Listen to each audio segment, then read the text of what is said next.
Alors, bienvenue tout le monde, qui est ici en salle, bien sûr, et en ligne aussi. Bienvenue à cette conférence du CIR. C'est la deuxième de la saison déjà, une rentrée achalandée. Comme pour la plupart des conférences, celle-ci est enregistrée et est destinée à potentiellement être diffusée sur le site du CIRS, ou en tout cas rendu disponible après un léger montage. Pour cette raison, on vous demande de fermer les micros à distance de vos dispositifs, de vos ordinateurs. La conférence d'aujourd'hui, comme à l'habitude, devrait durer une quarantaine de minutes. C'est une indication qu'on donne généralement. Ça peut être un peu plus, un peu moins, suivi d'une période de questions. L'idée, c'est simplement qu'on doit libérer la salle dans laquelle on est pour 14 heures pile poil. Alors, on ajuste en conséquence une fois la conférence terminée. Les questions sont encouragées, que ce soit en salle ou à distance, bien entendu. À distance, on peut les faire soit par le module de clavardage du chat Zoom ou encore en levant la proverbiale petite main jaune, ou peu importe la couleur de la main. Les questions sont toutes acceptées, bien sûr. On essaiera de faire une espèce de principe d'alternance entre une question en salle et une question en Zoom, là, s'il y a lieu, pour que ce soit agréable pour tout le monde.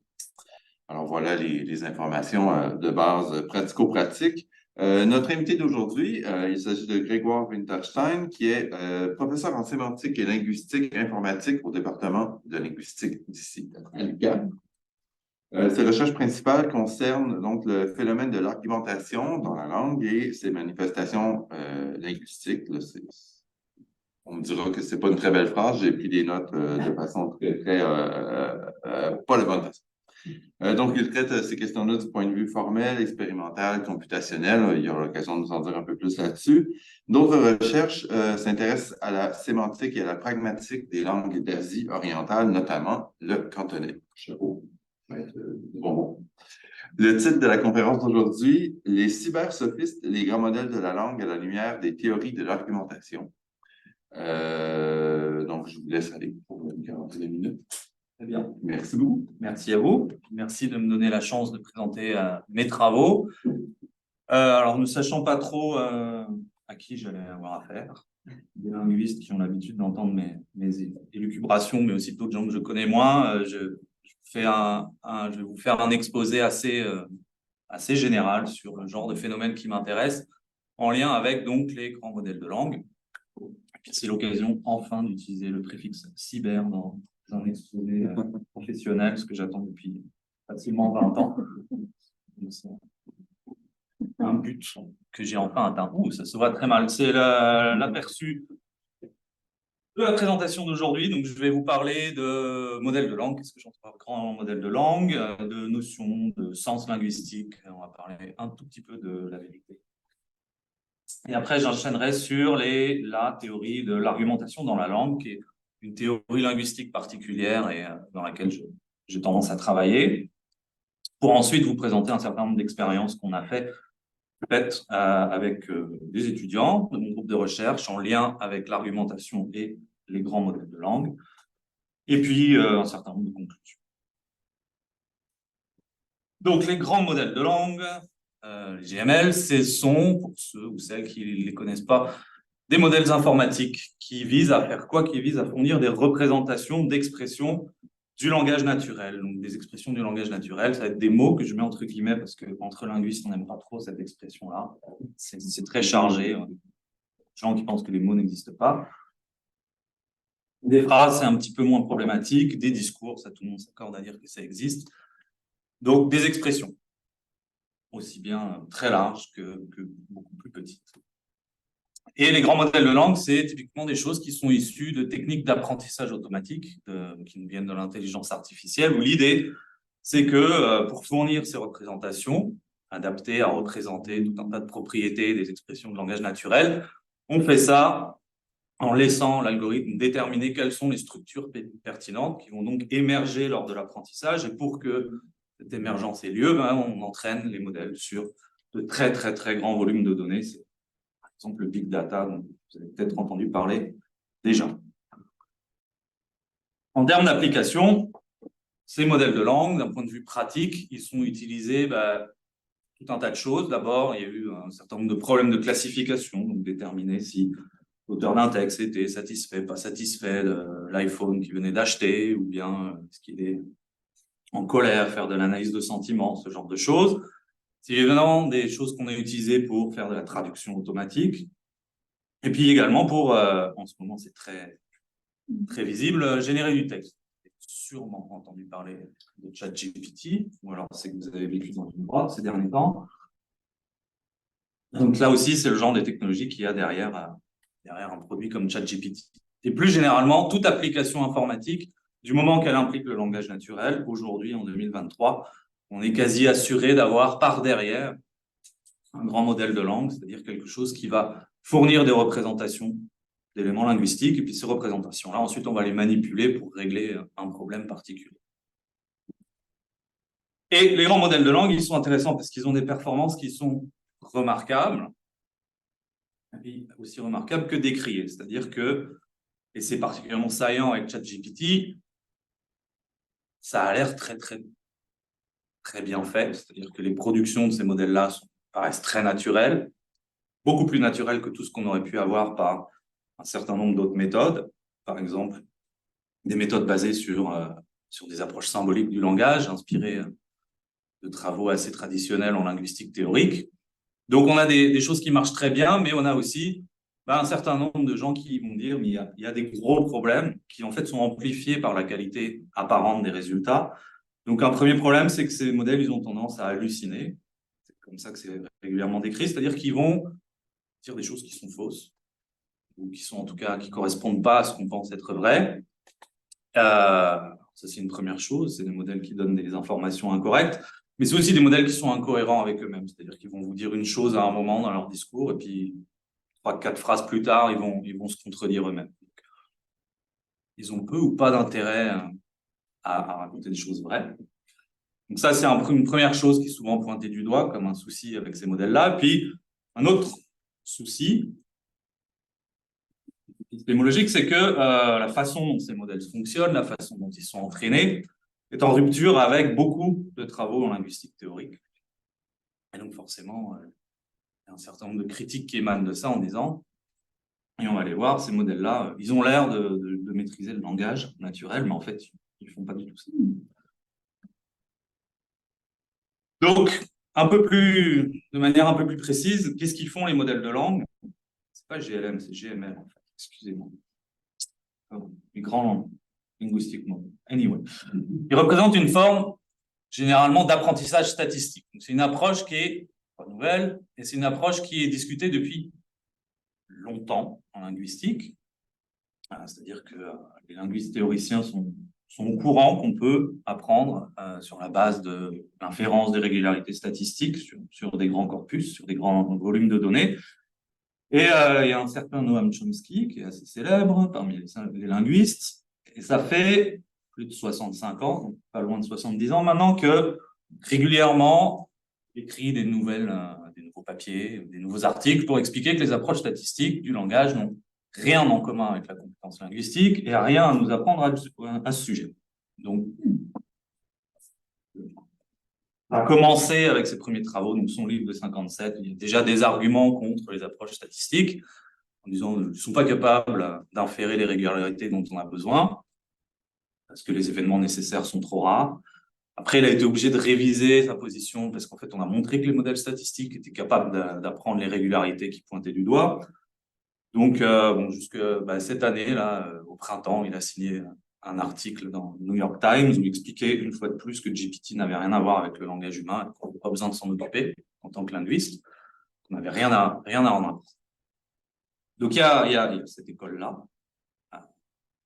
Et puis, de l'autre côté, il y a évidemment un certain nombre de gens qui sont plus en lien avec, par exemple, des approches en psychologie, qui disent, en fait, les approches connexionnistes du langage, où on va utiliser des réseaux de neurones, elles vont nous permettre d'une certaine manière, d'approcher la question du langage d'une manière peut-être un petit peu plus biologique, plus réaliste. Et donc, ça a commencé avec Drummond Hart et McClellan en 86. Il y avait déjà des considérations sur l'utilisation de l'apprentissage statistique pour le langage. Et je fais un grand saut là jusqu'en 2020, des auteurs comme Manning et ses collègues qui disent mais en fait les grands modèles de langue aujourd'hui, ils sont capables d'acquérir les principales structures linguistiques. Donc toutes celles que les générativistes à la suite de Chomsky vont pointer du doigt comme étant a priori impossibles à apprendre sur une base purement statistique, Manning et collègues disent mais non, en fait, à chaque fois que vous trouvez un contre-exemple, bah, vous montrez que les modèles de langue sont capables d'acquérir la régularité nécessaire sans supervision. Ce qui se voit peut-être pas là derrière, c'est qu'il y a un gros débat en linguistique qui est à l'œuvre, c'est le débat de quelle est la nature du langage, est-ce que c'est inné ou est-ce que c'est pas inné? Est-ce qu'au final, l'apprentissage linguistique, c'est comme apprendre n'importe quoi d'autre, à reconnaître des visages, à marcher debout? Ou bien est-ce que c'est spécial? Est-ce qu'on a des biais linguistiques particuliers qui nous seraient innés? Mais ça s'est terminé, alors c'est pas encore publié, par un article de Piantadosi qui c'est dans le titre, nous dit les grands modèles de langue, ils réfutent l'approche chomskienne. Ils mettent à bas 60 ans de linguistique, parce que c'est le modèle dominant, le modèle chomskien aujourd'hui en linguistique théorique. Il est temps de le laisser derrière nous et au vu des résultats et des propriétés des grands modèles de langue, en linguistique, il faut qu'on se pose sérieusement la question de ce qu'on est en train de faire et qu'on passe peut-être à quelque chose de plus en lien avec des formes d'apprentissage statistique. Et on retourne dans la colonne des contrats, sans être forcément dans le même type de critique que la critique chomskienne des modèles d'apprentissage statistique. Il y a des auteurs comme Emily Bender, Alexander Kohler, qui, tout en reconnaissant qu'il y a quelque chose dans les grands modèles de langue, disent qu'il leur manque quelque chose crucialement que les humains ont et que les modèles n'ont pas, c'est au niveau de la compétence sémantique, au niveau de leur capacité à comprendre le langage, il leur manque un ancrage extra-linguistique. C'est-à-dire que, contrairement à des humains qui savent qu'une tasse, ça réfère à un objet potentiellement concret, qu'il existe un monde en dehors du langage, les modèles de langue, eux, ils sont pas au courant. Et c'est plus sur ce point-là qu'on va se focaliser aujourd'hui. Et donc, parce que, comme on a dit dans ma présentation, ce qui m'intéresse en particulier en linguistique, c'est les aspects sémantiques du langage en lien avec le sens. Et quand vous faites de la sémantique, et puis vous pouvez demander aux étudiants qui sont en face de moi, la première chose que dont vous entendez parler, d'habitude, c'est des histoires de conditions de vérité. Parce que quand on aborde la question de c'est quoi le sens d'une phrase, très très vite, on en arrive à parler de le sens, c'est quelque chose qui a à voir avec l'adéquation d'une description avec une réalité extra-linguistique. Et donc, le sens d'une phrase déclarative, c'est ce qui vous permet de dire si elle est vraie ou fausse. Et donc, la phrase « la neige est blanche », qui est chère aux philosophes, elle est vraie si et seulement si bien, la neige est blanche. Ça, c'est ce que vous apprenez dès le début. Donc, ça nous vient, c'est un héritage direct de la philosophie analytique, de la sémiotique, la logique, la dialectique, et c'est également le maître étalon qu'on utilise quand il s'agit de tester les compétences sémantiques des grands modèles de langue. Pour autant, on sait que le langage, en fait, il fait d'autres choses que de référer au monde. Il y a plein de gens qui ont écrit à ce sujet. Rousseau disait ça sert à véhiculer des émotions. Si on veut juste référer au monde, on n'a pas besoin de langage. Roman Jakobson, lui, il définit 6 fonctions du langage. Alors, la fonction référentielle, elle existe, c'en est une, mais il y en a beaucoup d'autres, il y en a 5 autres. Et de manière générale, cette espèce d'insistance sur la vérité, le véritisme, il y a un certain nombre de gens qui disent que c'est quelque chose qui est assez occidental, qui n'a pas de caractère universel. Anne Cheng, elle discute de différentes approches philosophiques en Chine. Ma fille parle des approches en Amérique centrale, dans les communautés quechua, où au final, ces questions de vérité sont très secondaires. Le concept de vérité existe potentiellement, mais absolument pas au centre des considérations philosophiques. Et en particulier, et la fonction du langage qui m'intéresse, c'est que le langage, au-delà d'écrire, référer à une réalité, il permet aussi de convaincre son auditoire, et ce, nonobstant des questions de vérité. Et donc pour ça, je vais vous parler des théories de l'argumentation dans la langue. Et pour ce faire, je vais vous donner une série de petits exemples. Je vais vous montrer que entre ce qu'un énoncé signifie en termes de réalité extra-linguistique et ce qui vous permet de conclure, il y a parfois des oppositions, des contradictions. Et donc, juste pour poser un certain nombre de concepts, les relations de conséquence, en anglais entailment, ça occupe une place centrale dans l'étude de la sémantique des langues naturelles. C'est l'observable de choix en sémantique vériconditionnelle, oubliez Montagnovienne. Et c'est également au cœur d'un certain nombre d'approches en linguistique computationnelle. Donc, par exemple, on va entraîner des modèles à savoir déterminer si une phrase en implique logiquement une autre. Et là, moi, ce que je vais illustrer, c'est la distinction précisément entre les conséquences qu'on peut tirer d'un énoncé et son orientation discursive, c'est-à-dire la façon dont on va pouvoir l'utiliser en discours pour permettre un certain nombre d'enchaînements. Donc, le premier exemple, c'est les structures comparatives. Donc, si vous regardez les deux phrases en un A, un B, Paul a la même taille que Riley, Paul est aussi grand que Riley, en termes de conséquences, les deux phrases paraissent équivalentes. C'est-à-dire que si la première est vraie, la deuxième aussi, et vice-versa, ça va être difficile de trouver un contexte dans lequel vous allez pouvoir dire un A sans vouloir dire un B, dans le sens où, en termes de réalité extérieure, si Paul est aussi grand que Riley, c'est vrai que Paul a la même taille que Riley, et vice-versa. En tout cas, si vous demandez à des non-logiciels. Par contre, en termes d'orientation discursive, les deux énoncés ont des propriétés différentes. Le premier, un A, on peut l'utiliser pour conclure que Paul est grand ou petit, tout dépend de si Riley est grande ou petite, mais on peut dire Paul a la même taille que Riley, donc il est grand. Paul a la même taille que Riley, donc il est petit. Mais ce n'est pas vrai pour un B. C'est-à-dire qu'à partir du moment où on dit Paul est aussi grand que Riley, la seule conclusion qui nous paraît légitimée par la première partie du discours, c'est de dire donc il est grand. Dire il est aussi grand que Riley qui est petite, donc il est petit, ce serait un discours qui paraîtrait mal formé. Alors ça se base en partie sur les intuitions de l'auteur, mais pas que, enfin, même pas les miennes. Mais il y a également un certain nombre d'expériences qui montrent que les locuteurs natifs du français, par exemple, ne sont pas très heureux avec un discours comme le discours en 1B où on conclurait que Paul est petit. Et là, on a déjà en quelque sorte une première chose à expliquer, c'est pourquoi, alors que la réalité décrite est a priori la même, on a deux personnes qui ont la même taille, un B paraît pas adapté à décrire une situation où on voudrait argumenter, parce que c'est le terme que je vais finir par utiliser, argumenter en faveur du fait que Paul est petit. Un deuxième exemple, c'est les questions polaires ou les questions totales. C'est les questions du genre « est-ce que ?» On demande si quelque chose est vrai ou faux. Et donc, quand on pose une question comme 2A, est-ce que tu y seras plus heureux? On ne sait pas où I est. On va le savoir dans un instant. Mais est-ce que tu y seras plus heureux? Ben, le principe d'une question, c'est qu'on ne connaît pas la réponse. Sinon, on ne poserait pas la question. Et donc, a priori, on est neutre entre tu n'y seras pas plus heureux ou tu y seras plus heureux. Entre B et C. Pour les questions qui sont des véritables questions, il y a évidemment des questions qui sont rhétoriques, il y a un certain nombre de questions, quand on est professeur, on les pose alors qu'on connaît la réponse, mais là, on pense aux questions standards. Et donc, les conditions de félicité, c'est comme ça qu'on écrit d'une question comme de A, elles supposent l'ignorance du locuteur concernant de B ou de C. Mais, et l'observable discursif, c'est qu'on peut utiliser une question pour argumenter en faveur d'une conclusion. Et la question, elle a les mêmes propriétés discursives qu'une réponse négative à la question. Donc, on peut dire quelque chose comme « tu ne devrais pas déménager à Tokyo, tu n'y seras pas plus heureux ». Évidemment, ça marche. Mais on peut aussi dire « tu ne devrais pas déménager à Tokyo, est-ce que tu y seras plus heureux ?»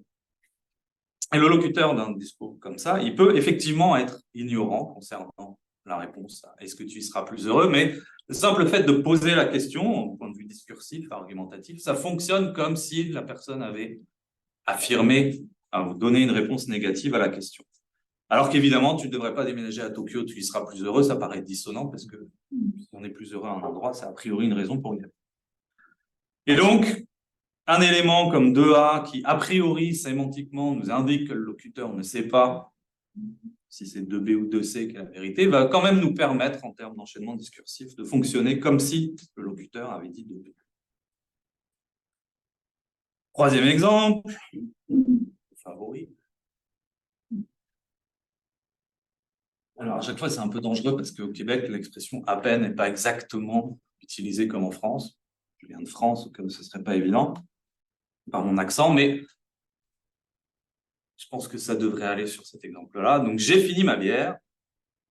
j'ai presque fini ma bière, j'ai à peine fini ma bière. En termes de conséquences, il y a des relations qui sont... Et là, on a des résultats expérimentaux assez évidentes. C'est-à-dire que si on dit j'ai presque fini ma bière, c'est qu'on n'a pas fini sa bière. 3B, ça implique que 3 est fausse. Et 3C, j'ai à peine fini ma bière, ça veut dire qu'on a terminé sa bière, même si ça fait pas longtemps, il n'y a plus rien dans le verre. Donc, objectivement, la situation dénotée, décrite en 3B, c'est une situation où il y a plus de bière dans le verre qu'en 3C. Mais, à nouveau, discursivement, les appareillements se font d'une autre façon. C'est-à-dire qu'on peut utiliser 3A pour justifier qu'on en veut une autre. On est au bar, j'ai fini ma bière, on dit à son voisin, commande-moi une autre. Ça fonctionne. Ou bien on peut dire, j'ai presque fini ma bière, commande-moi une autre, parce qu'il va être temps d'avoir la deuxième. Mais on ne peut pas dire, j'ai à peine fini ma bière, commande-moi une autre. Et là encore, si on est dans une perspective où on pense que les enchaînements discursifs, ils se font sur des notions véritatives, c'est-à-dire sur des descriptions objectives de situations. Une situation où il y a moins de bière dans le verre, ça devrait être encore un meilleur argument pour avoir une deuxième bière. Pourtant, linguistiquement, c'est pas ça qui se passe. Et presque et à peine, donc c'est un couple d'adverbes qui sont assez intéressants de ce point de vue-là, parce qu'ils permettent de décrire une situation, mais d'argumenter comme si c'était pas le cas. Donc, vaut mieux être presque à l'heure qu'à peine à l'heure. Si au final, quand on est presque à l'heure, on est en retard. Et puis, un dernier exemple, c'est les questions de synonymie point d'interrogation, c'est-à-dire qu'on a un certain nombre d'expressions. Là, j'ai pris immigrants illégaux, travailleurs sans papier. Donc, si vous dites Alex embauche des immigrants illégaux, Alex embauche des travailleurs sans papier, vous allez, a priori, décrire le même groupe de personnes. Les deux phrases sont logiquement équivalentes. Mais il y a tout un tas de choses qui viennent en plus, avec le choix d'une expression plutôt qu'une autre. En termes d'orientation discursive, les deux énoncés suggèrent des discours distincts de la part du locuteur, des attitudes différentes concernant, par exemple, les travailleurs en question. Donc, fort de ces observations-là, la notion d'orientation discursive, elle reçoit une interprétation précise dans la théorie de l'argumentation dans la langue, initialement due à deux chercheurs français, Oswald Ducrot et Jean-Claude Oscombe, où l'idée, c'est que l'orientation argumentative d'un énoncé, la façon dont on peut l'utiliser en discours, c'est une notion primitive décorrélée de l'engagement informationnel, descriptif du locuteur et inscrite dans le code linguistique. C'est-à-dire que dans la sémantique des langues naturelles, on a des éléments qui réfèrent directement à cette idée qu'on argumente quand on parle. Donc là, la petite citation, c'est les enchaînements argumentatifs possibles dans un discours sont liés à la structure linguistique des énoncés, non aux seules informations qu'ils véhiculent. Comme on l'a illustré par exemple avec presque et à peine. Et donc au sein de cette théorie, tout énoncé est interprété par rapport à un but argumentatif, et un énoncé va argumenter pour ou contre ce but, avec une certaine force, et le but ne va pas nécessairement être explicite. Donc, il va y avoir des processus d'abduction pour essayer de récupérer le but que le locuteur est en train d'essayer de défendre, et une justification du fait qu'on peut concevoir tout énoncé comme étant articulé par rapport à un but argumentatif, c'est en lien avec des questions plus générales d'ancrage des contenus. Donc, cette idée que quand on parle, les gens ils n'ont pas tendance à acheter tout ce qu'on raconte sans problème. Il faut qu'on justifie quelque part la plupart des choses qu'on amène en discours pour qu'elles soient ancrées entre les différents participants à la conversation. Et donc, ça justifie qu'en fait, on ne se contente pas d'aller directement à la conclusion qu'on veut défendre, mais on amène un certain nombre de prémices avant. Et donc, il y a deux versions de la théorie. Globalement, une version faible où on va considérer que le contenu descriptif et le contenu argumentatif coexistent indépendamment, puis une version forte, dont on ne va pas vraiment parler aujourd'hui, où l'engagement du locuteur, en fait, est vu comme une inférence du contenu argumentatif. C'est une théorie très extrême où la langue n'est que argumentation. Ce n'est pas juste qu'elle est argumentative, elle n'est qu'argumentative, et tout ce qui paraît descriptif n'est qu'en fait une inférence qu'on fait. Et donc, qu'est-ce qu'on trouve comme élément dans la théorie de l'argumentation? On trouve trois types d'éléments. On trouve des opérateurs. Donc, les opérateurs, c'est essentiellement des mots comme des adverbes, des connecteurs de discours, comme mais, comme aussi. Je ne vais pas détailler exactement les valeurs qui qui véhicule, mais je suis heureux de répondre à des questions s'il y en a. Donc, le plus connu, très certainement, c'est le connecteur mais qui est décrit comme connectant deux choses qui sont en opposition argumentative, deux contre-arguments. On a les éléments lexicaux eux-mêmes, donc les verbes, les noms, les adjectifs, qui ont des orientations argumentatives propres dans leur sémantique et qu'on va analyser sous forme de topoi, chose sur laquelle je vais revenir. Et on a une chose dont je ne vais pas parler du tout aujourd'hui, des lois de discours qui décrivent une algèbre des relations argumentatives, notamment par exemple en lien avec les effets de la négation. Et je vais peut-être passer, parce que je vois le temps qui passe, et puis j'ai d'autres choses plus intéressantes à vous dire. Contentez-vous de retenir de ça que on a fait un certain nombre d'expériences qui ont par exemple validé que des locuteurs natifs du français étaient sensibles aux différences qu'il y avait entre presque et à peine dans des exemples comme ici, là, j'ai fini ma bière, j'ai presque fini ma bière, c'est-à-dire que les locuteurs sont capables de distinguer les engagements, le fait que presque fini, ça veut dire pas fini, mais ils sont également sensibles au fait que presque fini, c'est argumentativement équivalent ou comparable à avoir fini sa bière et non pas à peine fini. Et donc, pour revenir à l'argumentation lexicale, les termes lexicaux, ils se distinguent donc par plus que leur dénotation, c'est-à-dire la réalité et les situations auxquelles ils renvoient. Et donc, des pairs comme ça, on en a plein, on en a depuis Aristote. Donc, avare, économe, a priori, dans les deux cas, on décrit quelqu'un qui n'aime pas dépenser son argent, mais avec des perspectives très différentes. Demander, prier, ça, c'est un exemple d'Aristote. Il dit, c'est pas la même attitude. Dans les deux cas, on attend quelque chose. Alors, chez Aristote, c'est chez les dieux.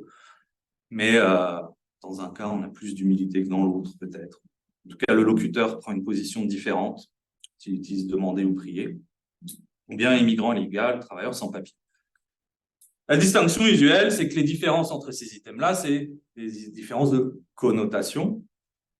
Du point de vue de l'argumentation, c'est des différences d'ordre argumentatif, spécifiquement au niveau des possibilités argumentatives que ces éléments-là offrent. C'est-à-dire que quand on dit avare, on va pouvoir enchaîner sur un certain nombre de propriétés a priori plutôt négatives concernant le référent, alors que quand on est économe, on va se concentrer sur les effets positifs de l'économie. Et ça, c'est directement en lien donc, avec la notion de topos argumentative. Donc, un topos, c'est quelque chose qui sous-tend l'argumentation naturelle au sens de la façon dont la plupart des gens discutent. Donc, si on dit quelque chose comme 5A, la mariée est enceinte, on finira donc tôt. Donc, ça suggère un lien de conséquence entre être enceinte et finir la soirée tôt. Mais ce lien de conséquence, il se comprend que si on rajoute un certain nombre d'éléments, par exemple que si la mariée est enceinte, peut-être qu'elle ne va pas faire la fête toute la nuit et danser la lambada jusqu'à 3 heures du matin. Ça, c'est ça en topos. C'est cet élément-là qui va nous faire le lien entre la prémisse et la conclusion dans l'énoncé 5A. Et ce qui est intéressant avec les topos, c'est qu'ils ont des valeurs idéologiques qui sont, par exemple, plus visibles en 5B. Donc, quand on dit qu'il ne peut pas être français vu sa modestie, il y a un autre topos là derrière concernant les Français et leur absence de modestie ou leur arrogance. Et donc ça, c'est idéologique dans le sens où c'est propre au locuteur et ça véhicule une certaine vision du monde du point de vue du locuteur. Peut-être que tout le monde ne partage pas ce topos. Donc en résumé, au sein de la théorie de l'argumentation dans la langue, le sens d'une expression, on le conçoit comme l'ensemble des séquences dans lesquelles l'expression peut apparaître. Et donc, presque fini et fini partagent une grande partie de leur sens, plus grande que fini et à peine fini, parce qu'on a tendance à les trouver dans les mêmes contextes. De même, avare et économe, ils ont peu en commun, malgré le fait qu'ils semblent renvoyer aux mêmes situations, parce qu'on ne va pas les trouver dans les mêmes discours. Ça, c'est une conception qui est très structuraliste du sens, directement liée à la conception saussurienne du signifié. Mais c'est aussi une conception qui est très proche des approches distributionnelles du sens, auxquels on va rattacher des noms comme Wittgenstein, Harris, Firth, et qui se retrouve également au cœur des représentations offertes et manipulées par les grands modèles de langue. Et donc, hop, on enchaîne sur les grands modèles de langue. Donc, les grands modèles de langue, par exemple les modèles de type Transformers, c'est des modèles, quand on veut les entraîner, leurs objectifs, ils sont en fait assez simples, et typiquement, ce qu'on va leur demander, si vous n'êtes pas si vous ne le savez pas encore, moi, la façon dont j'aime présenter la chose, c'est on va leur demander de décoder l'équivalent du langage Schtroumpf. Donc, quand vous dites quel est le Schtroumpf, qui Schtroumpf à n'importe à cette heure-ci, je vais lui Schtroumpfer mon pied au Schtroumpf. A priori, si je demande aux gens dans la salle ou en ligne de remplacer les instances de Schtroumpf par des mots du français, on va avoir des réponses qui vont concorder. Peut-être tout le monde ne va pas dire exactement la même chose pour lui Schtroumpfer mon pied au Schtroumpf, mais on va avoir des choses qui vont se ressembler. Ça, c'est globalement donc une tâche où ce qu'on veut, ce qu'on apprend au modèle à faire, c'est à identifier les expressions masques. Ils n'utilisent pas Schtroumpf, ils utilisent juste masque. Ils sont moins drôles. Mais fondamentalement, c'est ça l'idée. Et évidemment, dans le cas des modèles de langue, on connaît la réponse, dans le sens où les données d'entraînement, ce qu'on fait, c'est qu'on prend des véritables textes, pas juste le corpus des Schtroumpfs, où on va masquer nous-mêmes les mots, mais on connaît le mot qui devrait être récupéré par le modèle de langue. C'est leur objectif. Et les données, elles viennent du web, elles sont non annotées, elles sont assez brutes, globalement, et elles sont produites naturellement. C'est-à-dire, elles sont produites par des gens, pas comme vous et moi, parce que nous, on est habitué à penser de façon dialectique, mais pas sur Reddit. Et donc, ça veut dire quoi? Que les enchaînements observés dans les données, ils vont respecter les contraintes d'orientation discursive ou argumentative que j'ai introduites tout à l'heure. C'est-à-dire que ce qu'on va observer dans les données, typiquement, c'est que un énoncé E et un énoncé presque E, donc presque fini et fini, ils vont avoir des distributions très similaires, certainement plus similaires que fini et à peine fini. Ou bien, on va voir que avare et économe, ils vont avoir au final assez peu en commun parce qu'on ne va pas les trouver. Et donc, quand on évalue les grands modèles de langue sur des aspects sémantiques, c'est principalement sur des aspects descriptifs vériconditionnels, je l'ai déjà mentionné. Donc, là, j'illustre une tâche typique, une tâche d'inférence en langue naturelle, NLI. On entraîne le modèle à répondre à la question de savoir si un homme inspecte une personne en uniforme, ça implique que l'homme en question est en train de dormir. Puis là, le modèle, il doit apprendre à répondre non. Ça n'implique pas ça. Ça implique même la négation de 6b, c'est-à-dire que si on est en train d'inspecter une personne en uniforme, on n'est pas en train de... C'est juste qu'on ne sait pas. Et il y a plusieurs auteurs, autrices qui pointent du doigt les limites de ces modèles à prédire un certain nombre d'inférences liées à l'emploi de constructions linguistiques particulières, comme par exemple les éléments factifs. Donc, un exemple de phrase qui est potentiellement problématique pour ces modèles, c'est quelque chose comme « ils n'ont pas réalisé qu'ils avaient fait une erreur », qui devrait être perçu comme entraînant la vérité de cette B, qu'ils avaient fait une erreur, si on n'a pas réalisé quelque chose qu'on a fait a priori. Et les modèles, c'est le genre de choses sur lesquelles ils butent un petit peu. Et donc, l'hypothèse, c'est que de par leur entraînement, en fait, on peut s'attendre à ce que les modèles de langue aient acquis de l'information distributionnelle d'ordre argumentatif plutôt que vériconditionnelle. Et un exemple comme 7A, en fait, d'un point de vue argumentatif, il ne va pas se comporter comme 7B. Au final, on va avoir des grosses différences dans les distributions de ces éléments-là. Et donc, c'est ça qu'on a fait avec un certain nombre d'expériences. Une première expérience où on va justement s'intéresser à des opérateurs comme presque et à peine qui mettent en conflit les dimensions descriptives argumentatives. Et puis, on va voir que les modèles de langue penchent plutôt du côté argumentatif. Et puis, un certain nombre de considérations sur les items lexicaux. Donc ça, c'est un travail en commun avec une partie des gens qui sont présents ici et en ligne, le groupe de recherche SLIC. Et donc, la tâche d'inférence, le principe, c'est qu'on va, un peu comme Yang et de Marnef ont regardé l'effet des factifs, on dit, j'ai pas réalisé que X, Y, est-ce que ça entraîne que X, Y est le cas? Là, nous, ce qu'on regardait, c'était une prémisse comme j'ai presque fini ma bière, et on demandait au modèle entraîné à résoudre ce genre de tâche, est-ce que ça entraîne que j'ai presque fini ma bière, est-ce que ça entraîne que j'ai fini ma bière? Et j'ai à peine fini ma bière, est-ce que ça entraîne que j'ai fini ma bière?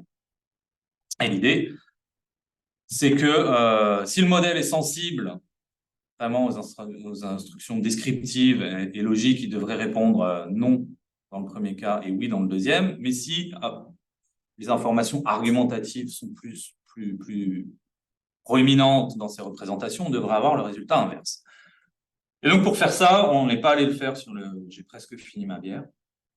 On est allé chercher plus d'exemples, donc on a extrait de la Wikipédia française presque 5000 exemples qui contenaient presque et à peine. On s'est assuré que c'était des phrases matrices déclaratives, il n'y avait pas de modification comme de la négation, c'était pas enchâssé dans des conditionnels, donc des phrases simples, pas d'occurrence en parenthétique. Et à chaque fois, on a généré le préjacent, donc la même phrase que la phrase qu'on avait extraite, mais sans l'adverbe cible, presque ou à peine. Puis on a vérifié que la phrase qu'on obtenait était quand même assez naturelle. Et on a utilisé un modèle d'inférence pré-entraîné pour la tâche d'inférence en langue naturelle, NLI, basé sur le modèle Camembert, parce que le français c'est très drôle, du français. Et les résultats sont présentés ici. Alors, je vous fais la version courte. En plus, c'est tout petit.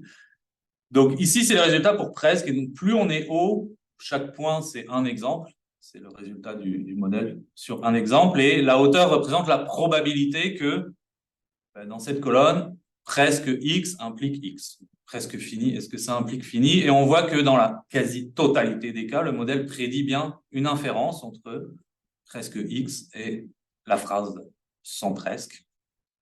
Donc, presque entraîne presque systématiquement son préjacent, qui est cohérent avec son profil argumentatif. Pour rappel, c'est plus compliqué, mais on voit qu'on a grosso modo deux groupes d'exemples, un profil binaire où le modèle va avoir tendance à dire oui, ça entraîne, oui, ça implique, et d'autres exemples où il va dire non.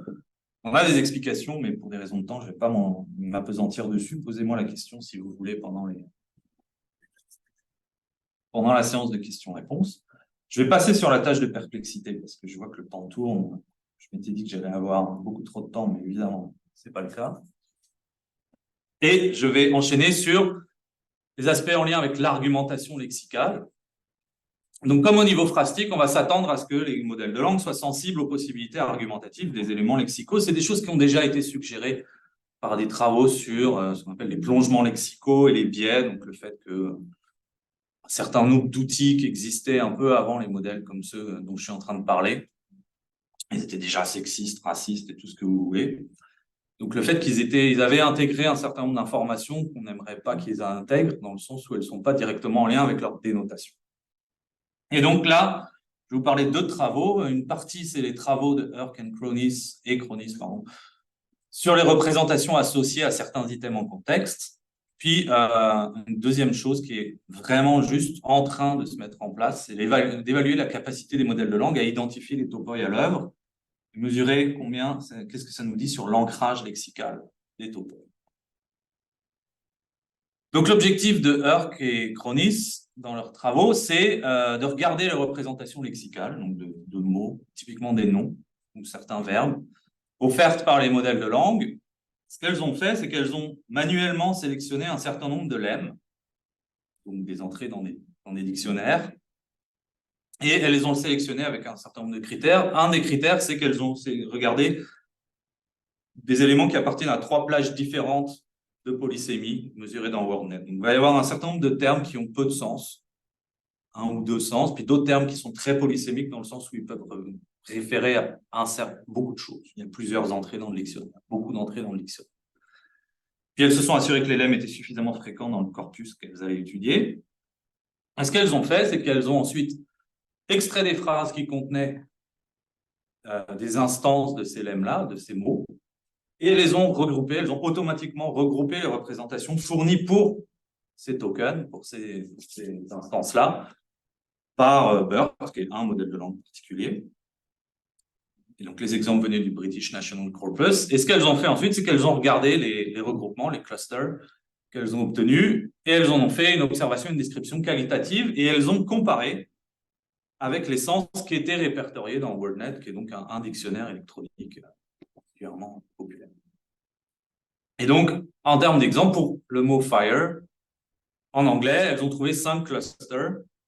Un qui est relatif au feu dangereux destructeur, un autre au feu domestique, comme dans une âtre, une cheminée, un autre qui est plus en lien avec l'expérience du feu, l'aspect métaphorique, le feu de sa passion, ce genre de choses. Quelque chose en lien avec les armes à feu, en anglais, fire, et un 5e cluster relatif au contrôle du feu. Donc, les alarmes anti-incendie, le fire alarm, tout ça, là, c'était un cluster bien identifié, bien distinct des autres.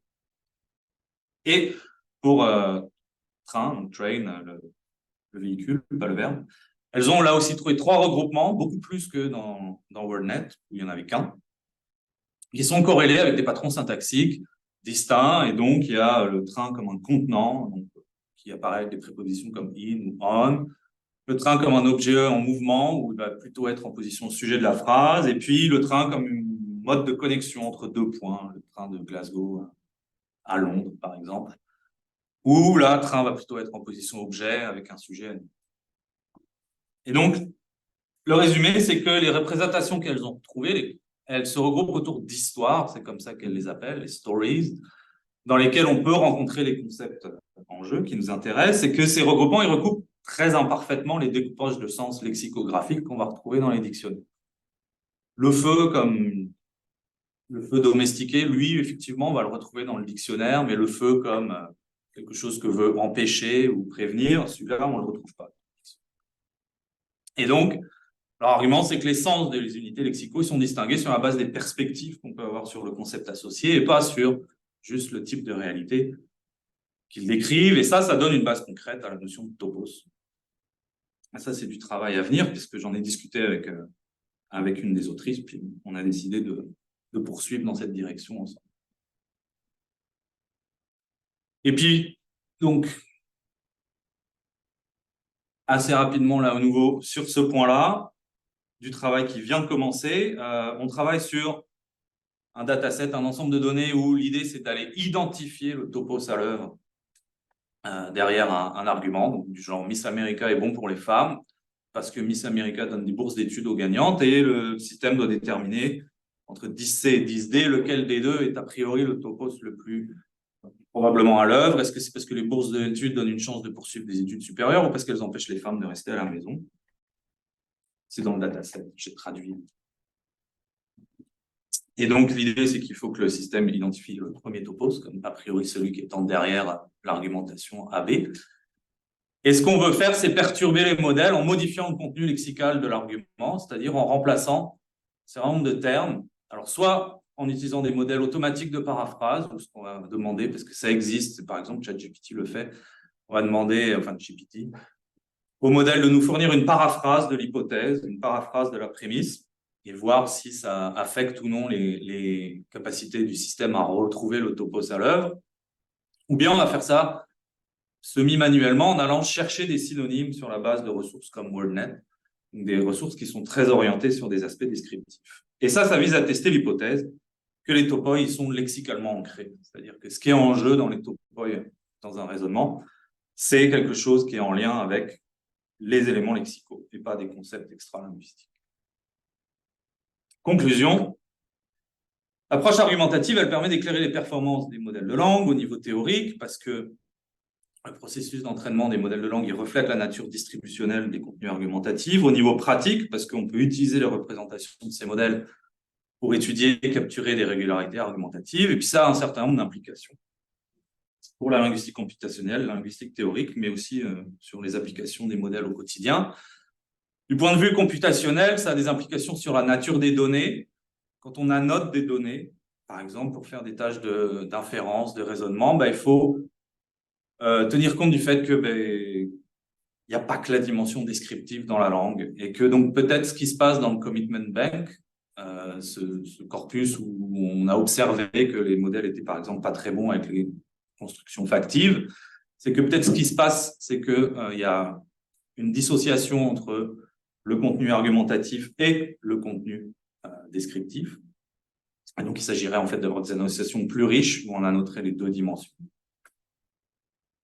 Ça pose des questions sur l'augmentation automatique de données, parce que c'est des techniques qu'on utilise parfois pour avoir plus de données pour entraîner les modèles, c'est qu'on va générer automatiquement des paraphrases. Mais comme on remet en cause l'idée que deux expressions distinctes puissent avoir le même sens, qu'on est en train de faire en créant artificiellement des nouvelles phrases pour augmenter nos ensembles de données, c'est que potentiellement on est en train de donner des choses qui ne sont pas naturelles ou qui sont pas, qui en fait sont pas représentatives de langue naturelle. Et puis il y a aussi des questions sur le débiaisement des modèles. C'est un sujet extrêmement important et extrêmement discuté en ce moment. Des auteurs comme Webson et collègues vont dire débiaiser un modèle, c'est-à-dire essayer de faire en sorte qu'il soit moins raciste, moins sexiste, moins tout ce que vous voulez. Ça revient à retirer les connotations pour garder les dénotations.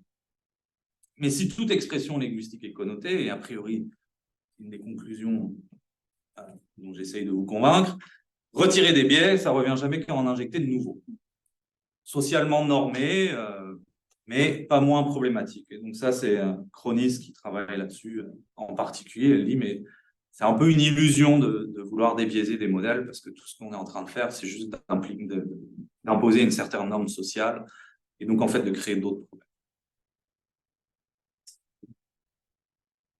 Pour la linguistique théorique, généralement, la qualité des résultats des modèles de langue, elle impose de considérer sérieusement un changement de paradigme.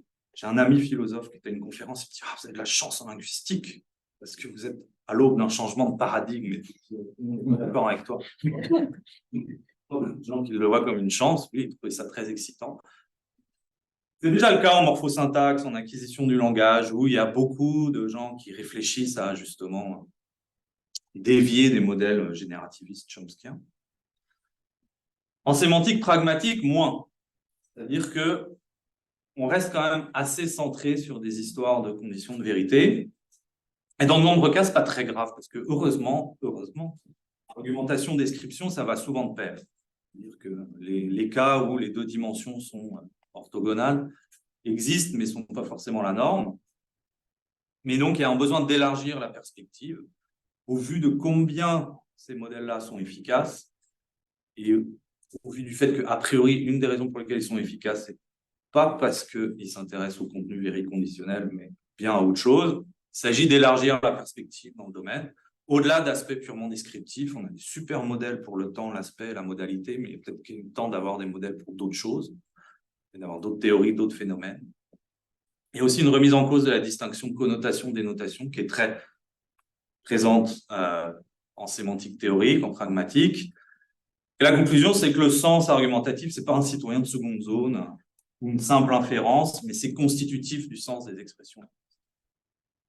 Et puis en pratique, l'autre avantage des modèles de langue, c'est qu'ils nous donnent une base concrète pour étudier un certain nombre de choses qui restaient jusqu'ici théoriques. Donc la notion de topo, ça a été bien décrite au niveau théorique, mais une question qui restait toujours en suspens, c'est comment on connaît les topos qui sont à l'œuvre dans une communauté? La réponse, ça va être, on peut regarder ceux qui sont présents derrière les représentations des modèles de langue. Et puis enfin, pour finir, un niveau plus large et moins au niveau de la linguistique ou l'informatique, c'est qu'est-ce que ça dit sur l'usage des modèles de langue? Ça remet en cause l'idée qu'on pourrait créer un modèle de langue intrinsèquement factuel. Pourquoi? Parce que la langue est biaisée par nature. À partir du moment où vous voulez faire un modèle de la langue, vous faites un modèle qui n'est pas que factuel, voire pas du tout factuel. N'en déplaise à un certain Elon Musk qui récemment a annoncé vouloir faire un modèle maximalement vrai et pas woke. Des modèles comme ChatGPT sont trop woke à son goût. Donc, il y a un bel article dans The Guardian là-dessus. Mais parce que ça, c'est des choses qui sont présentes dans le débat public. Cette idée qu'on pourrait avoir, parce que c'est des ordinateurs, des modèles qui sont objectifs. L'idée, c'est qu'ils parlent une langue et donc forcément, ils vont avoir un certain nombre de biais. C'est aussi une mise en garde contre l'utilisation des modèles de langue comme des systèmes experts. On voit passer de plus en plus, par exemple, des offres d'emploi pour avoir des gens qui sont prompt engineers, par exemple, dans des hôpitaux aux États-Unis. L'idée, c'est que c'est des gens qui sont spécialisés pour interroger des modèles de langue pour avoir des réponses sur des questions de santé, par exemple. Forcément des choses qu'on a envie de voir. Moi, je n'ai pas envie que mon médecin demande à ChatGPT. Et donc, la conclusion, c'est que par nature, les modèles de langue, ils sont condamnés à être des sophistes. Ils sont très bons en rhétorique. Ça, c'est eux les cybersophistes. Ils sont très bons en rhétorique et ils n'ont pas d'intérêt particulier par la vérité. Ils peuvent argumenter dans un sens ou dans l'autre. Ça, ils savent très bien faire. Mais au final, ils ont peu ou pas d'intérêt à savoir si ce qu'ils disent est vrai ou non. Ça ne veut pas dire que la vérité n'est pas utile, mais c'est juste qu'elle est par nature pas présente a priori dans leur représentation. Et voilà, merci. Merci.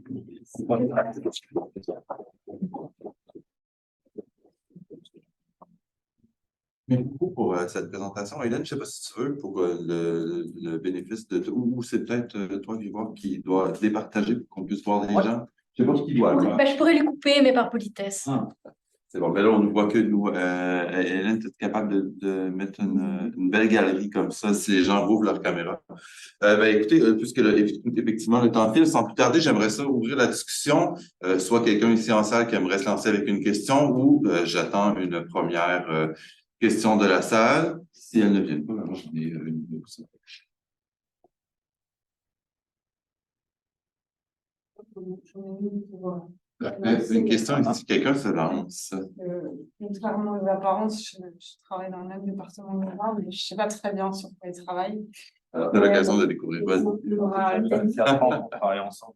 aura une discussion plus tard, mais juste sur une des choses que tu as dit à la fin, mais qui est transversale toute la présentation, quand tu parles des billets, des modèles, et tu dis que pour toi, il n'y a pas de...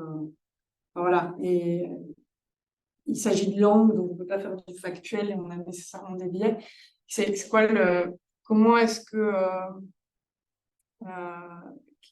quel est l'impact de la matière, en fait, de l'input initial, de ce qui sert à entraîner les modèles, parce que ce serait quand même un continuum quelque part entre du... Ok, on peut pas vraiment faire du totalement factuel, mais on peut, si on ne travaille pas sur Reddit ou Twitter, on n'entraîne pas les modèles de la même manière. Comment est-ce que ça... On peut mieux faire que Reddit. Ah, ça, je ne suis pas le seul à le dire, heureusement d'ailleurs. Il y a plein de gens qui l'ont dit et qui l'ont très bien articulé. C'est-à-dire que tu vas amplifier des biais, tu vas surreprésenter des biais, donc dans Reddit, des biais qui sont particulièrement problématiques, et tu vas en masquer d'autres. Donc, il y a, par exemple, Emily Bender, Tim Lindenbrough, ils ont très bien théorisé la question, et c'est écrit qu'il faut travailler sur les corpus d'entraînement, en s'assurant qu'ils sont effectivement représentatifs de toutes les communautés linguistiques, les sous-communautés pour une langue particulière, en montrant que typiquement un certain nombre de populations comme LGBTQ+, n'ont pas tendance à trop s'exprimer sur Reddit, et ils ont d'autres canaux qui ne font pas partie des sources qui alimentent les corpus d'entraînement, etc. Et donc, en fait, on est en train de les réduire au silence, parce que leur biais, en un sens, biais, j'utilise de manière neutre, non biaisée. Ouais. Tant que ce soit possible, ça peut être bon. On a des biais négatifs par rapport à un certain nombre de termes comme meurtre, tuer, etc. Puis c'est une très bonne chose, il ne faut pas faire ces choses-là. Donc, ce qu'on veut, c'est avoir une représentation de tout type de biais. Et donc, de ce point de vue-là, oui, on peut faire mieux et on peut, au niveau des corpus d'apprentissage, s'assurer qu'on est représentatif, mais fondamentalement, pour le cas avec des corpus. De là, est-ce que c'est ta question ou ta question, c'est est-ce qu'on peut minimiser Oui, ça y répond, mais oui, c'est ça aussi. Est-ce qu'on peut minimiser? Est-ce qu'on peut... Parce que tu dis on injecte d'autres types de biais en voulant essayer de lisser un peu, mais est-ce que... et que donc c'est fondamentalement impossible. Mais je me dis quand même que... Enfin, selon, mais je connais pas, c'est ça, je connais pas les données en fait, d'apprentissage. Donc j'imagine quand même qu'on a tout un spectre de mise en œuvre des biais différentes selon les corpus d'apprentissage. Mais ça va. Il y a des expériences qui ont montré que si tu entraînes un modèle avec l'équivalent de ce que reçoit un enfant, tu vas trouver des biais très similaires en fait à ceux qui sont obtenus par des entraînements. Donc c'était le cas pour des ressources de plongement lexical comme Word2Vec, où il y a des gens qui ont réentraîné ces modèles-là et au lieu de leur donner quelque chose comme Reddit pour faire vite, ils sont allés, je crois, attraper Child et ils ont retrouvé un certain nombre de biais par rapport aux gens. Mm. On pourra peut-être continuer. J'aurais pu aussi faire du pouce un peu sur la question. Il y a quelqu'un qui est en ligne qui a la main levée. David. Ouais, bonjour, vous m'entendez? Oui, très bien. Et vous? Ouais, parfait. Et je me dis justement, et je pense pour rebondir aussi sur ce qui vient d'être dit, c'est qu'on a un petit peu l'impression aussi que le fait de retrouver les biais, c'est peut-être aussi dû, je dirais, à la sélection des corpus d'entraînement, dans le sens où si on prend des corpus où il y aura fondamentalement de l'argumentation, on va avoir plus une expression des biais, comparativement à des corpus qui vont plus chercher à être uniquement descriptifs, où les biais seront moins présents. Par exemple, je dirais pas pour porter Wikipédia sur un piédestal, mais c'est sûr qu'on se dit Wikipédia est censé présenter plus ou moins une sorte d'état de fait. Sur Reddit, on va trouver des discussions où les gens se battent pour avoir raison, donc ils vont plus exprimer leur biais. Est-ce que ça joue, sachant que de toute façon, si on cherchait à filtrer, le filtre lui-même serait un biais, donc ça ne résoudrait pas le problème. Mais est-ce que justement la sélection de certains corpus par rapport à d'autres, où l'argumentation est plus présente, pourrait aussi améliorer un petit peu la neutralité, je dirais, des modèles au bout du compte? La neutralité des modèles. Je n'ai pas fait mon boulot. C'est juste que on obtiendra d'autres biais. En l'occurrence, dans le cas de la Wikipédia, c'est intéressant que tu mentionnes cet exemple, mais la Wikipédia, on a un avantage avec la Wikipédia, c'est qu'on connaît assez bien la démographie des auteurs, qui sont principalement des hommes, principalement blancs, principalement dans une certaine tranche d'âge. Donc en fait, ce que tu fais, c'est que tu prends les biais propres à ces gens-là. Alors, est-ce qu'ils sont meilleurs ou moins pires que les biais d'autres gens? C'est juste en prends d'autres. Et tu n'es certainement pas plus représentatif, en dépit de la vocation encyclopédique de Wikipédia. Il y a une façon d'écrire qui est propre à cette population-là, l'utilisation de certaines constructions syntaxiques, l'utilisation de certains termes plutôt que d'autres, qui vient avec son lot de connotations. Ouais, ça, je suis bien conscient, mais on a l'impression un petit peu que dépendamment des sujets, justement, ça va s'exprimer plus ou moins. Genre, typiquement, si on va regarder, je sais pas, les pages sur Wikipédia sur chiens et chats, on va avoir quelque chose de probablement très, très biologique et bon, un petit peu social aussi, parce qu'ils n'ont pas le même statut selon qu'on est en Europe, en Amérique du Nord ou en Afrique. Mais entre ça, je dirais, analyser ou étudier les chiens et les chats sur Wikipédia de cette façon-là et aller voir sur Reddit un forum où les gens se battent pour savoir qu'est-ce qui est le mieux d'avoir chez soi, un chat ou un chien, il y aura aussi une différence d'arguments mis en avant. Tu auras une différence de biais. Tu n'auras pas les mêmes biais. Ok, donc, ouais, donc Il y a des travaux qui montrent que, par exemple, en français, les hommes ont tendance à pas aimer mettre des sujets avec des référents féminins en position sujet. Je ne crois pas que quiconque, à part les auteurs de cette étude et ceux qui ont lu, soit au courant qu'il y a cette préférence-là chez les locuteurs masculins du français. Parce que c'est des choses qu'on fait inconsciemment, etc., y compris quand on va écrire un article Wikipédia. Ok. Ok, merci.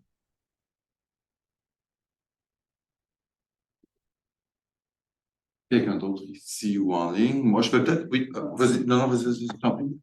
Non, mais tu peux laisser. OK, donc, je parle à Ballon. J'ai une question un peu, écoute, est-elle apocalyptique? Je ne sais pas, mais vers la fin de la présentation, tu avais référence à un certain nombre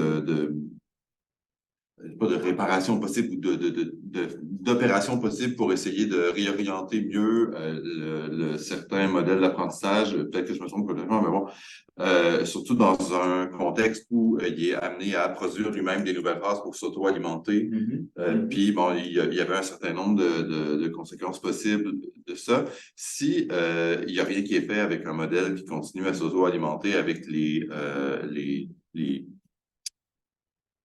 erreurs ou les conséquences néfastes dans un pays-État. Qu'est-ce qui arrive avec ce modèle-là, à part qu'il ne réfère plus à la réalité telle qu'on la connaît, mais il s'emballe? Est-ce qu'il y a un moyen de le prévoir ou de le savoir? Il va probablement avoir un effet de chambre d'écho, c'est-à-dire qu'il va amplifier les biais qui sont déjà les plus présents à l'intérieur. qui ressemble à ce que font les humains, parce que ils ont aussi tendance à fonctionner en communauté assez fermée, etc. Donc, on va obtenir. Donc, ça, c'est le scénario pire. C'est le pire scénario du monde. Donc, au lieu d'augmenter la référence et la valeur de sa référence possible au monde extérieur, finalement, il vient par son coupé ou. Ouais, je pense qu'il va. En fait, j'en sais rien, parce que là, je suis en train de. Non, on rêve, On c'est ça. rêve, hein, c'est ça. rase. Mais nos façons de répondre à la question, c'est peut-être qu'est-ce qu'on peut faire pour éviter ça. Et donc, j'ai parlé au début d'une critique de Bender et Kohler sur le fait que les modèles, ce qui leur manque, c'est un ancrage extra-linguistique, c'est de savoir que chien, ça réfère à un truc qui existe dans le monde, si on suppose que le monde existe, en dehors de la langue, et que c'est pas juste un agrégat de propriétés qu'on attribue au chien. Mais ça va plus loin que ça, en fait, parce que il y a des gens qui ont dit, bah, c'est facile, alors en fait, il suffit d'entraîner les modèles en leur donnant une forme d'ancrage, en leur proposant des photos, en leur proposant des éléments qui ne sont pas linguistiques. Et il y a des gens qui font ça, et effectivement, ça amène un certain nombre d'améliorations dans les performances des modèles. Et à ça, Bender et les collègues répondent, mais ce qui va manquer, in fine, c'est une intention, qui est aussi un objet qu'elle suppose extra-linguistique. Science. Quelque chose qui effectivement, on va imputer au modèle de langue, et qui est un autre problème dont je n'ai pas parlé, mais c'est que nous, on est fait, quand on voit un input linguistique, pour l'interpréter en supposant que la personne qui a dit ça, elle avait une intention particulière en tête. Identifier ça au but argumentatif dont j'ai parlé dans la présentation. Et partant de cette idée que la personne avait une certaine intention, on va obtenir une certaine interprétation de l'énoncé. Mais effectivement, les modèles de langue, a priori, à aucun moment dans leur entraînement, en tout cas, on leur apprend à avoir des intentions. Peut-être que ça émerge. Ça, c'est des questions qui dépassent largement mes connaissances. Il y a des gens qui s'intéressent à ça. Hein. Est-ce que ces modèles-là, ils ont quelque chose qui ressemblerait à une conscience? Ça prendra au moins une autre heure. Ouais. Marie-Jean a la réponse. Ah, c'est bien. Je suis toujours fidèle. Bonjour les gens. Salut. J'ai pas compris la fin là. C'est quoi une conscience pour un linguiste? La question pièce. C'est quoi l'inconscience? C'est qu'est-ce que la conscience? C'est ce que les modèles de langue n'ont pas. Ben ouais, enfin, je sais pas, j'ai pas la réponse à cette question, Non, mais c'est parce pas la que, en fait, réponse. j'ai pas la réponse parce que la question me semble déjà tellement stupide que je suis désolée de ma franchise, mais je C'est trouve toi qui que l'as posée. c'est pas moi qui l'ai posée. Et il faut savoir que les personnes qui sont en ligne n'ont aucune connaissance des personnes qui sont sur place. Donc, quand vous parlez, on ne sait pas qui c'est, donc vous pouvez dire tout ce que vous voulez. On n'est même pas capable de savoir qui parle, à part Grégoire et Jean-Benoît, donc il n'y a pas de problème. Merci pour ta présentation. Moi, j'aimerais bien savoir comment tu analyses l'incapacité d'inférence croisée. A égale B, B égale A. Ouais. Le papier que tu m'as envoyé la semaine dernière. Comment je l'analyse? Je n'ai pas réfléchi pour être. Donc, l'inférence croisée, c'est on expose un modèle à un certain nombre de phrases du type quoi? A égale B. Paul est le directeur de la société, et qu'on demande au modèle de répondre à une question du genre qui est le directeur de la société, en fait, les modèles sont assez mauvais. Alors que si on demande qui est Paul, il va savoir répondre le directeur de la société. C'est comme si le modèle était capable de faire l'inférence dans un sens, mais pas dans l'autre, alors que justement, on a des phrases qui véhiculent l'identité de deux entités. C'est ça, hein. À quoi tu fais référence? Ouais, c'est ça. Et puis, moi,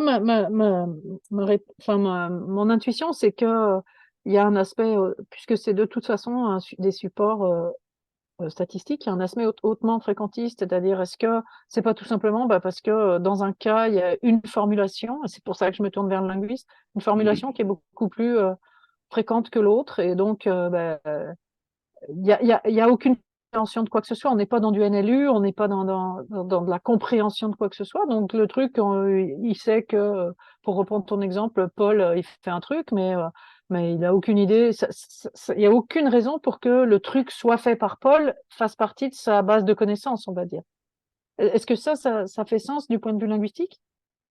Oui. Bah, enfin, on peut voir un certain. D'abord, il y a d'un point de vue linguistique, en fait, la phrase Paul est le directeur, elle n'est pas symétrique comme on voudrait le croire. Quand on écrit A égale B, on a le sentiment que c'est symétrique, mais d'un point de vue linguistique, c'est pas vrai parce que Paul il est sujet, directeur il est objet, et en fait, c'est des positions syntaxiques qui ont des grosses différences en termes de qu'est-ce qu'on aime mettre dans ces positions-là, etc. Il y a de bonnes raisons de penser que si les modèles de langue ils acquièrent quelque chose qui ressemble à de la syntaxe, on a des éléments qui nous laissent penser que oui, ils vont traiter ces deux positions-là de manière différente. Et donc, c'est pas forcément surprenant qu'ils ne soient pas capables de faire l'inférence inverse, parce qu'on a affaire à deux éléments qui sont du point de vue du modèle et aussi du point de vue de la linguistique et de la théorie, en fait, différents. Ça me surprend assez peu, en fait, ces résultats-là, même si, au final, effectivement, on aimerait bien qu'ils soient capables de le faire, parce que ça paraît assez facile comme type d'inférence. Oui, mais ça voudrait dire que on est capable de clouer avec un tournevis, parce que tu me corriges si je dis une bêtise, mais c'est des modèles. Oui, c'est plus difficile de visser avec un marteau. Voilà. Effectivement, ma proposition était. On le saura jamais. Bon, je ne sais pas si Marjan va pouvoir finir son intervention. Ça va très bien. Du papier de Bender. C'est-à-dire, c'est des stochastic words, c'est des machins qui répètent stochastiquement, enfin, sur une base probabiliste, et non pas sur. Et donc, en effet, ils sont capables de capturer de la syntaxe, puisque c'est juste que ce soit des mots. Ok, le terme n'est pas correct dans votre domaine, peut-être pour certaines personnes, mais que ce soit des entités. Qui soient des blocs de couleurs les uns mis à côté des autres, ou que ce soit des mots, ou que ce soit ce qu'on veut, ça, on peut considérer que stochastiquement, c'est capturable. Alors que la sémantique, ça voudrait dire qu'on a trouvé des objets qui sont capables de rentrer dans un sens de sémantique, dans le common sense reasoning, dans toutes ces choses. Et donc, toi, tu es d'accord avec les postures, enfin les assertions de Bender et compagnie sur hey, on fait du stochastique, là, on ne fait pas de la sémantique. Je suis d'accord, oui, en grande partie. Je suis d'accord avec beaucoup de choses qui est dit dans ce papier. Malheureusement, c'est une très longue discussion qu'on pourrait avoir. Je pense qu'il y a plus que capturer des régularités statistiques, ou en tout cas, il y a plus que. Une autre façon de le lire, c'est je ne suis pas convaincu que les régularités statistiques n'ont pas leur rôle à jouer dans la connaissance, la compétence linguistique des humains. Donc, voilà. Ça ne se voit pas, mais j'ai une collègue à qui ça fait plaisir. On va terminer après un peu voilà. Mais un peu en lien. Oui, 5 minutes. Il va falloir qu'on s'arrête car la salle est prise dans, on nous a dit oui, c'est maintenant 4 minutes même. Alors, je nous invite à continuer la discussion hors ligne sans problème. Je suis sûr que ça peut se faire. On mettra les coordonnées de toute façon qui seront disponibles sur le site et on sera en mesure de relayer les questions ou les demandes de contact sans problème. En espérant que ce n'est que partie de remise pour la suite. Ça nous a fait très plaisir de t'avoir avec nous, Grégoire. Merci beaucoup. Bon, merci à tout le monde. À la prochaine fois.